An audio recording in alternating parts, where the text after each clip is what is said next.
gotta eat. Everyone's gotta eat. There's enough money in the world for everyone. Wait, you naughty people. Today's video really is just basically about how I'm finding it personally as a reseller. Obviously, I'm new, so I didn't know what to expect. But it's been about 3 to 4 weeks now since I've started. I'll be honest, I have made £0, 0 pence. Still have my item on Vinted, I put it on eBay, Dbot, and still nothing. I've even bumped up my product. I've paid to get it bumped and I'm still getting nothing. In fact, I've had more views from my product that isn't bumped to my product that is bumped. Personally, I don't see the point in bumping. Who knows what happens in the future? But what I do know right now, I don't think it's worth it. I am a little bit blessed in a sense where I have a partner, a family, a house to live in. Even this space behind me is just lucky. But if you're actually genuinely starting from nothing, like say you had no job, you wanted to start reselling, maybe getting a house, fixing your life out or whatever, it's nearly impossible. There's no way that anyone can start a business with nothing, especially if you have to maintain your bills as well. If you had zero income and you wanted to be a reseller, you couldn't do it. You actually couldn't do it. I'm not going to give up. I want to persevere with it and I want to keep going, and because like I always say, you never know what's going to happen. Some luck could just slap me in the face. So far, luck is just shitting on my head. But hey, another issue that I'm finding, it could be that I've come in too late, but prices in the charity shops are really not charity prices. I'm sorry to say it, and this is probably a very unpopular truth, but I remember going to charity shops and everything was worth pennies, no one really went in there. But now obviously they're starting to get clued up with people coming in and making a profit on their products, and some people don't like that. I can understand why. But at the same time, us resellers, we have to go to the charity shop, buy the product. So once we've bought it, technically that product is ours. What we do with it is up to us. The price with the charity shop is their decision. We buy the product, wash it, clean it, take pictures, upload it, package it, send it. So where's our little bit of profit in that? Bear that in mind, because there's a lot of people out there complaining that resellers are making a profit on it. But I watched this video about resellers. This lady that I watch, she actually gave me a little reassurance, because I started to think, oh God, am I now going to have a bad name? Because obviously I'm now buying these second-hand clothes from a charity and I'm reselling them for a profit. Does that make me a bad person? So I was watching this lady on a video. She was a manager at a charity shop. She doesn't do it anymore. She was explaining how the whole system works. Apparently, she gets donations constantly from the moment they open the door to the moment they close. She said half the stock is at the bottom of the pile for 4 or 5 months. They don't even get a chance to get to the bottom. So the thought of resellers coming in and buying everything, she basically, in a nutshell, said it's impossible. Also, she mentioned about people not liking the idea of us making profit from a good cause, or that poorer families that are in need might need the clothes. But please don't forget, I'm one of them poor people too. Yeah, if I go and buy at a charity shop, I might buy myself some clothes, But that doesn't mean that just because I'm a reseller, that I'm any less entitled to someone else who's poor. Because I'm poor too. Very, very poor. It just annoys me because I think we are paying money for this product. Charity pricing is at their own discretion. I just think it's a bit mental, We shouldn't be given a bad name. We're just trying to hustle. We all love Del Boy. Everybody loves Del Boy. He does exactly the same. Apparently, listen to this, right? Bit of a piss take when people have the cheek to moan about resellers. Let me just give you a breakdown of what happens in a charity shop. Clothes get donated, they get put out on the rails, and they get left on the rails for 2 weeks. This is an average, 2 weeks. Once them clothes come off the rails after 2 weeks, they go into a rag bag. That rag bag then gets collected in a big van. They fill it up with bags, clothes, shoes. They give the charity shop like a tenner, 15 quid. And what do you think they do with them clothes? They don't have a landfill, they resell it. And I'm starting to wonder if that's where the profit is. I should be a rag man. Like, they're not even charity shop prices anymore. I actually looked into a charity shop and saw a leather jacket for £250 for a charity shop jacket. A video of this guy and he saw two little PlayStation 2 memory cards on the front desk. Yeah, I think they were probably gonna be put on the shelves and priced up, right? The guy said to the lady behind the counter, "How much are these?" He said, "No, I don't know, I'm not sure, let me talk to my boss." the boss come out, yeah, she went, "Oh, I'm not sure, we haven't priced these yet. Let me just go in the back and check." I kid you not, about 3-4 minutes later, she come out and showed him her phone with eBay on it, saying, "Well, eBay are charging £9, so we'll do £5, is that alright? £5? and I just thought to myself, like, when did it become normal to get your pricing from eBay? Half of the time, the prices that you're getting doesn't mean the product is selling. I could put a pair of trainers up for £1,000. It doesn't mean it's going to sell, but just because my trainers are up for £1,000, the charity shop looks at it and goes, "Yeah, that must be, that says £1,000, so I'll sell it to you for 500. it doesn't work like that. It's ruining it because us resellers are trying to make a living. I'll be honest with you, and it makes it so hard.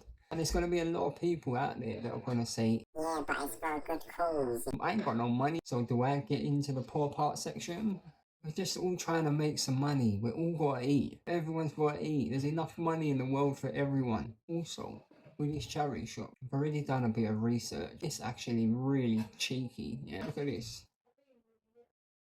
That is how much is given to the actual cause. There's rent and then electric prices. They did say staff, but I'm pretty sure the staff are volunteers. I'm not sure how it is in other countries, but I know in England, charity shop workers are volunteers.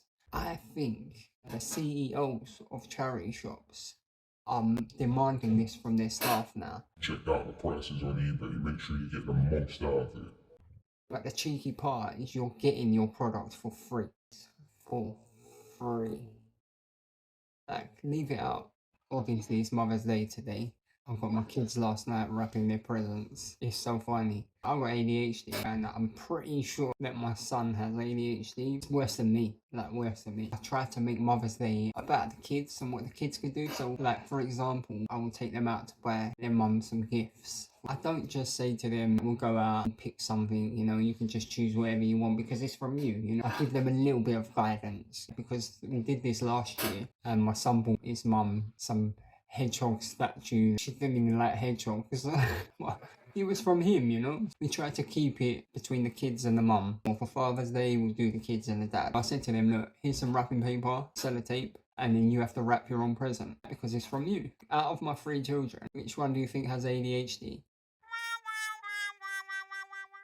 Yeah, I love him. I love him so much. He's so unique. He's such a quirky personality. But anyway, my partner loved the presents. They done well. They didn't just buy her a load of crap. Yeah, she bought her stuff she needed, which was nice. Got to do her roast dinner later. She loves roast dinner. I don't like roast dinners, but I said I'll do her one. That's what partners are for, right? And she's a good mom, you know. She deserves a lot more than what she gets. Drinking a dad cup on Mother's Day. Is that like blasphemy or something? So yeah, back to the business. Even down to like social media followers. Like trying to get them as well. Wow. When I see people with like 500,000 followers, I'm like, how did you do that? What are you producing for you to be able to get that many followers? You must have amazing content.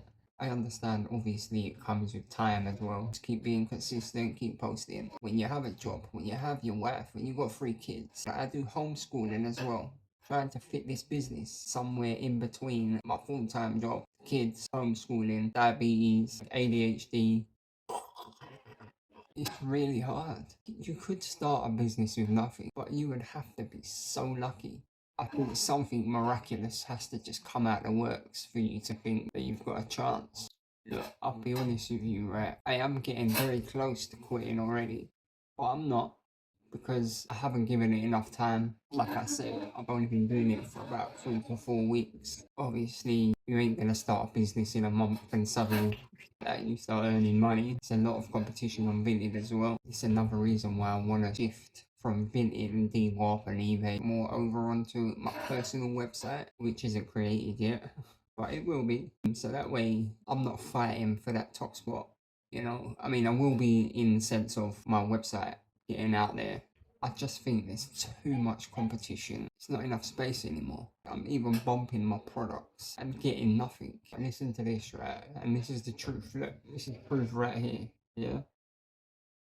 Those views that I got were all from before I bumped it. It's about up for about 4 or 5 hours. But actually paying to bump it, I haven't had any views since. So where is my bump product? Like bumped at the top, like halfway down? Bumping doesn't work.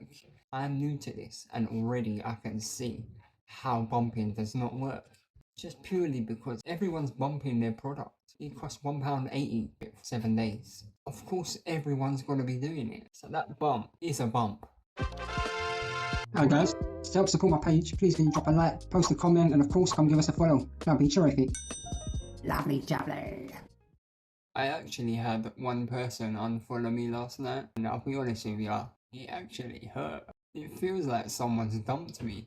But listen, it's what it is. People follow, people unfollow. I'll tell you what, right? If anyone sees this video, leave in a comment and maybe give me some advice. I would love a bit of advice. Give me a kick up the arse, you know? Maybe someone's tried this worked that not many people have tried. I'd be so grateful for some help or advice, whichever.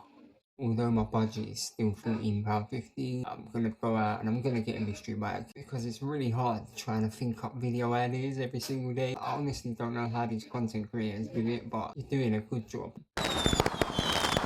So make sure you follow him for that. I'm still waiting to do my part 2 on the Timberland boots. I still haven't sold them. Maybe there's just too many out there at the moment. I get that, that's fine. Here's the deal, right? If I don't sell them Timberland boots in another week, then one of my followers, you can have them. I feel like it would be good to give back to you guys for following and supporting. I feel it would be more worth it if I worked on, you know, getting followers rather than trying to sell one pair of boots to an individual. Who knows? I don't know. Like I said, I'm new. I'm trying to keep this as realistic as I can. I don't want to be sugarcoating anything. Like, for example, people go, how are people broke in 2026? All you need to do You just cut off your family, start a social media page, sign up to Vinted, go buy some clothes, and you'll be a reseller. We'll be making millions. I'm not sugarcoating it like that. It's fucking hard. Do you know what? It makes me feel a little bit deflated. Like when you put a product up and it's been up for a couple of weeks and you still ain't sold it and you've relisted it, kind of demotivates me a little bit. But I suppose that's the ups and the downs that come with it. I'm just gonna keep going, keep trying, because I'm tired of being broke. Thanks guys for watching, and hopefully I'll see you in the next video. Flip to drip, that's where you need to be. Let's make this happen. So please make sure you're following, guys. Thank you very much.